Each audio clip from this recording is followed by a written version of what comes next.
आज कही गई हैं। ये बैठक काफी ज्यादा महत्वपूर्ण मानी जा रही है, लेकिन इन सब के इतर आपको बताते चले एक आग का दरिया इस वक्त दिखाई दे रहा है। ये तब कहा जाता है जब सामने कठिन चुनौतियों के बादल छाए हों, जब संकटों का पहाड़ सामने खड़ा हो। यह सिर्फ एक कहावत, शायरी या वाक्य नहीं है, बल्कि ये एक सार है और ये समझाने के लिए कि रास्ते आसान नहीं हैं। और इसीलिए इस वाक्य को हमने पीएम मोदी के नए नवेले मंत्रियों के लिए लिखा है। प्रधानमंत्री मोदी की भारी भरकम टीम ने आज अपना कार्यभार संभाल लिया। पहली प्रेस ब्रीफिंग भी आपने सुन ली। कार्यभार संभालने पहुंचे ज्यादातर मंत्री भरोसे से भरे हुए दिखे, लेकिन उन्हें भी मालूम है कि आगे आग का दरिया है। दिल्ली में आज दहकते सूरज ने दस्तक दी तो कल शपथ लेने वाले मंत्रियों का रोशनदान ही नहीं चमका, चमक उठे चेहरे। नई सुबह का इस्तकबाल हुआ और चल पड़े सब अपनी कर्मस्थली वाले कार्यालय की ओर।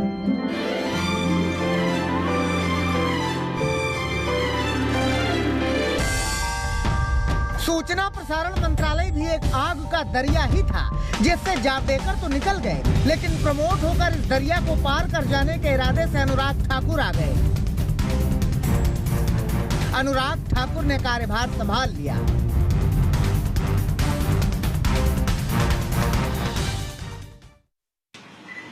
जो जिम्मेदारी माननीय प्रधानमंत्री जी ने मुझे दी है, मैं उस पर खरा उतरने का हर संभव प्रयास करूंगा। जो विश्वास व्यक्त किया है उस पर खरा उतरने का प्रयास करूंगा और आशा करता हूं कि आप सबके सहयोग से इस जिम्मेदारी का निर्वहन ठीक ढंग से कर पाऊं। कानून मंत्रालय के मुखिया रविशंकर प्रसाद के पूर्व हो जाने के बाद किरण रिजिजू भी अपना पद संभालने पहुंचे, इस भरोसे के साथ कि कानून की किताबों में चाहे जितने आग के दरिया हों, वो सब पार कर जाएंगे।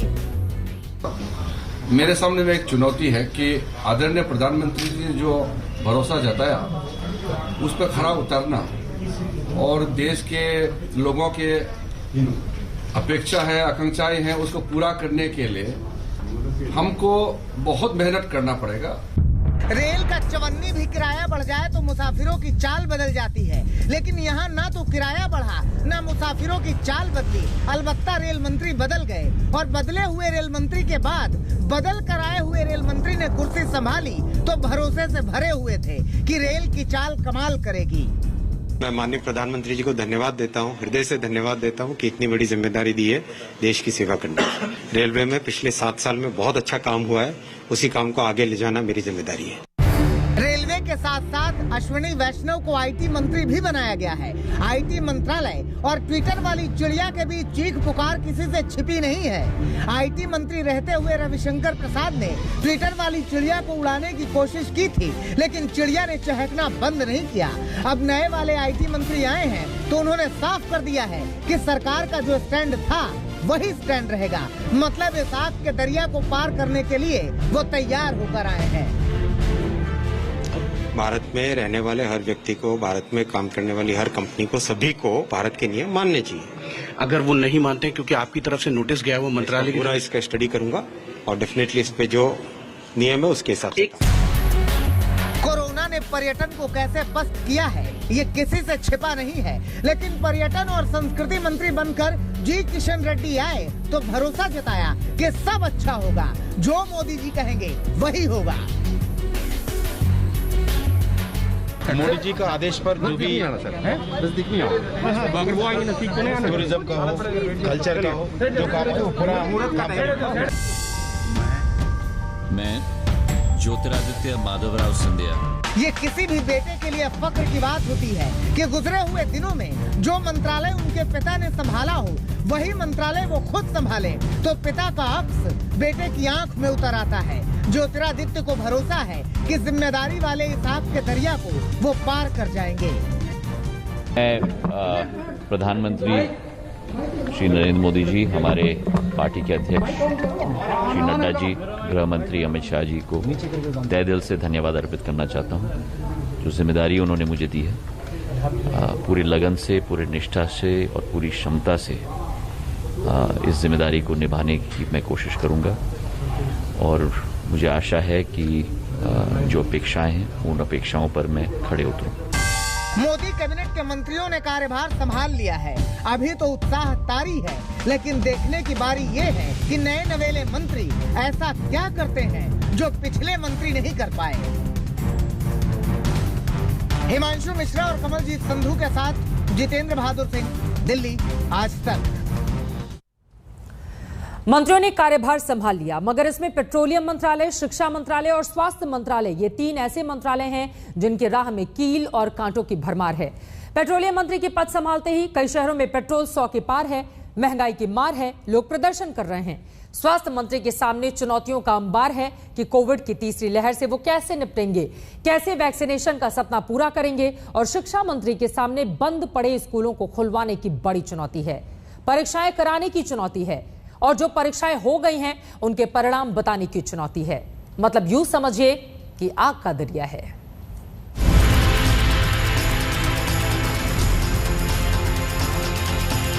मैं अनुराग सिंह ठाकुर, मैं मनसुख मांडविया।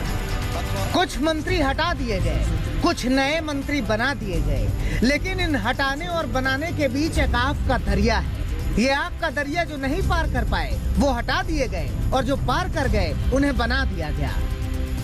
इनमें सबसे ज्यादा जिम्मेदारी बढ़ी है मनसुख मांडविया की। कोरोना की पहली लहर ने अर्थतंत्र को तोड़ा, कोरोना की दूसरी लहर ने सांसों को तोड़ा, चीख पुकार मची। कोरोना की तीसरी लहर की आशंका से देश अब तक दहशत में है। डॉक्टर हर्षवर्धन तो लोगों के दिलों से ये दहशत नहीं निकाल सके, लेकिन अब मांडविया को जिम्मेदारी मिली है।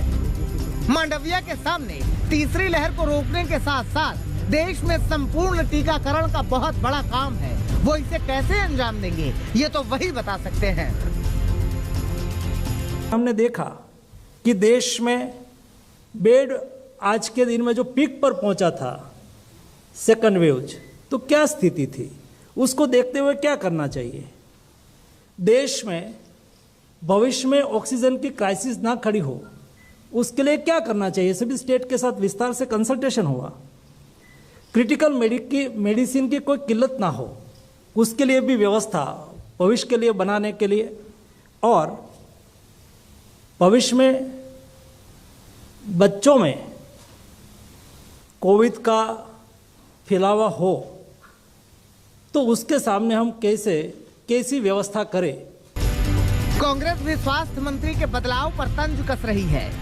अब इसका मतलब ये समझा जाए कि वैक्सीन की कमी नहीं होगी। स्वास्थ्य के बाद दूसरी चिंता है महंगाई की।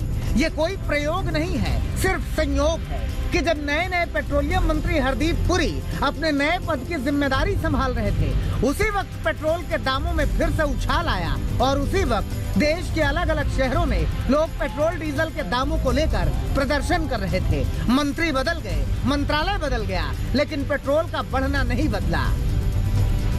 पहले ही कह दिया था कि मुझे आप थोड़ा सा मौका दीजिए, जो अभी हमारे सामने इश्यूज हैं, to be briefed on them. In the last 7 years, under the able guidance of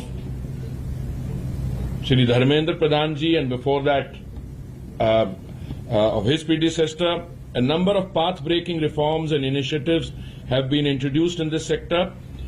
My effort will be to take those forward and to fulfill the expectations of the Prime Minister.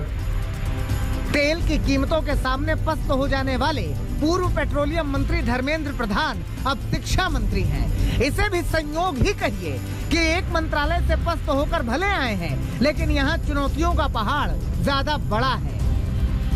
क्योंकि NEET 2021 के लिए आवेदन तो हुआ, लेकिन परीक्षा कब होगी। नीट पीजी 2021 परीक्षा जल्द करा पाएंगे ये। जेईई मेन 2021 के बाद जेईई एडवांस की परीक्षा कब होगी।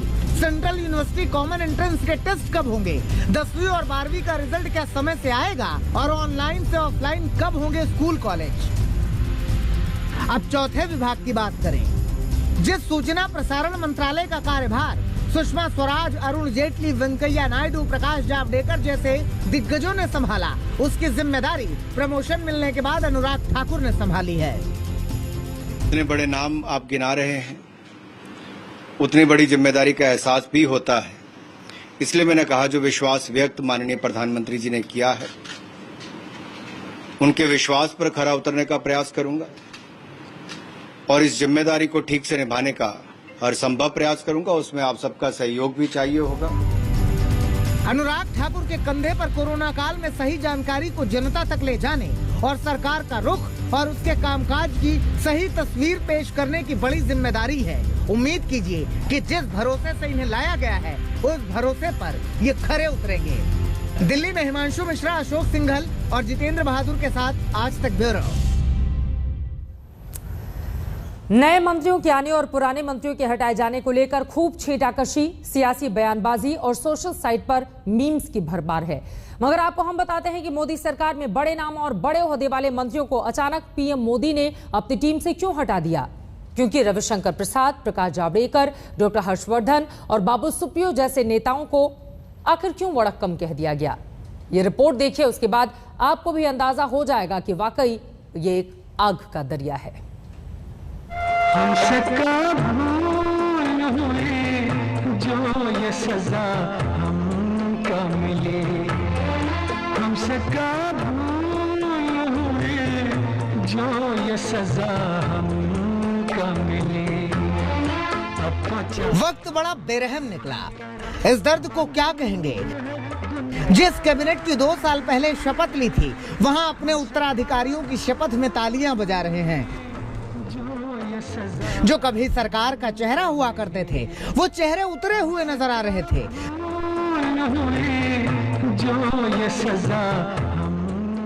जो कभी कैबिनेट के कद्दावर माने जाते थे, आज उन्हें कैबिनेट में एक कुर्सी नसीब नहीं हुई।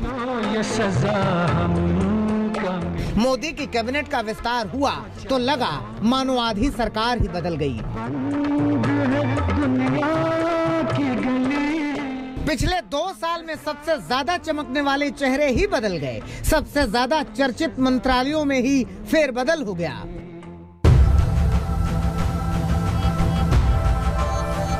डिजिटल संप्रभुता के साथ कोई समझौता नहीं किया जाएगा, कोई समझौता नहीं किया जाएगा।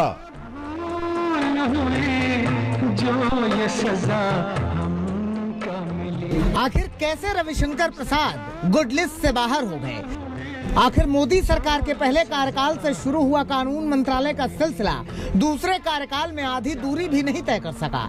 प्रधानमंत्री मोदी शुरू से ही अपने मंत्रियों और सांसदों को सोशल मीडिया के बेहतर इस्तेमाल और इसके जरिए लोगों तक पहुंच बढ़ाने के लिए कहते रहे हैं। माना जा रहा है कि प्रसाद ने ट्विटर विवाद को सही से हैंडल नहीं किया, जिसकी वजह से सरकार पर सवाल खड़े हुए। रविशंकर प्रसाद ने जिस तरह से दुनिया की बड़ी तकनीक कंपनियों को चुनौती दी, उससे भारत एक अजीब स्थिति में फंस गया, जहां अमेरिका को भी कहना पड़ा कि भारत गलत कर रहा है।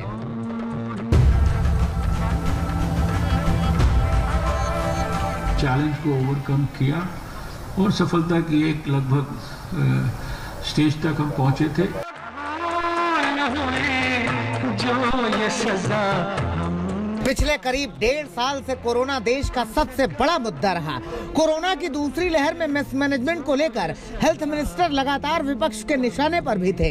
हॉस्पिटल बेड की कमी, ऑक्सीजन की कमी, वैक्सीनेशन और दिक्कतों से निपटने में हेल्थ मिनिस्टर का एक्टिव न दिखना उनके जाने की वजह बना। कोरोना की दूसरी लहर में सरकार पर भी कई सवाल उठे और हेल्थ मिनिस्ट्री हालात से निपटने के अलावा सरकार के खिलाफ लगातार नेगेटिव बन रहे परसेप्शन से डील करने में असफल रही। पिछली सरकार में भी हर्षवर्धन से हेल्थ मिनिस्ट्री वापस ली गई थी।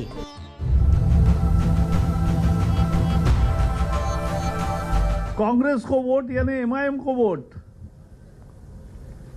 और एमआईएम को वोट माने डिवीजन को वोट। जो ये सजा सरकार के प्रवक्ता होने के नाते जावड़ेकर और उनके मंत्रालय को जिम्मेदारी मिली थी कि वो कोरोना काल में सरकार की इमेज सही करने के लिए कदम उठाएं, लेकिन उनका मंत्रालय इसमें असफल रहा। देसी मीडिया के अलावा विदेशी मीडिया में भी सरकार की बहुत किरकिरी हुई और सीधे पीएम मोदी की इमेज पर असर पड़ा, जिसे प्रकाश जावड़ेकर के इस्तीफे की बड़ी वजह बताया जा रहा है। इसके अलावा कई दिग्गज मंत्री एक दिन में ही पूर्व हो गए। रमेश पोखरियाल निशंक की नई शिक्षा नीति पीएम मोदी की उम्मीदों पर खरी नहीं उतरी। कोरोना काल में मजदूरों का पलायन संतोष गंगवार को भारी पड़ गया। बाबुल सुप्रियो न मंत्री के तौर पर दिल्ली में चमक दिखा पाए, न बंगाल में ही कोई करिश्मा कर पाए।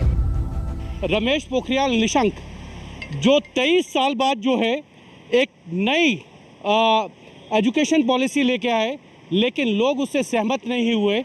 और फिलहाल आगे बढ़ते हुए एक बड़ी खबर आपको दे देते हैं। चंडीगढ़ से एक खबर सामने आ रही है, जहां पर एक व्यापारी ने फिल्म अभिनेता सलमान खान, उनकी बहन अलविरा खान और उनकी कंपनी बीइंग ह्यूमन के सीईओ और कई अधिकारियों के खिलाफ धोखाधड़ी करने के आरोप में चंडीगढ़ पुलिस को शिकायत दी है।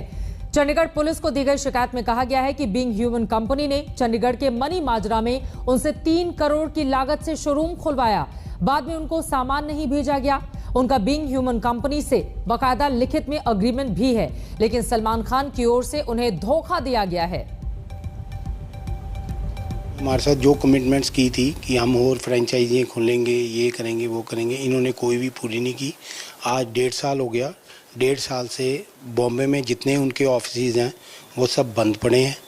ठीक है, तो कोई हमारे को रेट्स आते हैं, ना कोई सॉफ्टवेयर चल रहा, कुछ नहीं, उनको कोई लेना नहीं, कोई देना नहीं। हमने तो सिर्फ सलमान खान की शक्ल को और बीइंग ह्यूमन ब्रांड के हिसाब से हमने ये फ्रेंचाइजी खोली थी। 3 करोड़ की धोखाधड़ी का आरोप लगा है। इस पूरे मामले में आगे क्या होता है, इस पर रहेगी आज तक की नजर। इसी के साथ शंखनाद में एक छोटे से ब्रेक के लिए हम रुकेंगे, लेकिन जब वापस लौटेंगे तो आगे आपको दिखाएंगे सामने मंडल, बगल में कमंडल, हमारी खास पेशकश